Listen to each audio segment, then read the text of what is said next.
Ngger putuku sing ganteng dhewe ya ngger ya.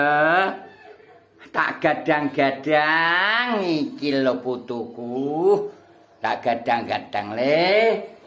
Sing berbakti marang wong tuwa, berbakti marang nusa dan bangsa. Ya.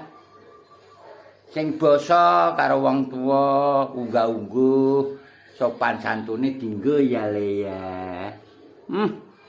Ya.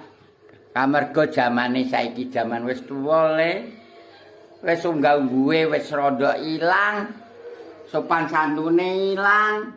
Karo wong tuwa ngoko. Ya. Piye balik kaya jaman semono. Aku ngasan bingung mikir kowe. Ya Allah Gusti, zamane saiki ora ana wong unggah-ungguh, sopan lan santun ya le ya. Nggih. Nggih, Mbah. Nggih, Mbah. Nggih. Nggih, Mbah. Alhamdulillah. Nggih, Mbah. Utuku nggih, Mbah. Ngono. Lele sing ganteng.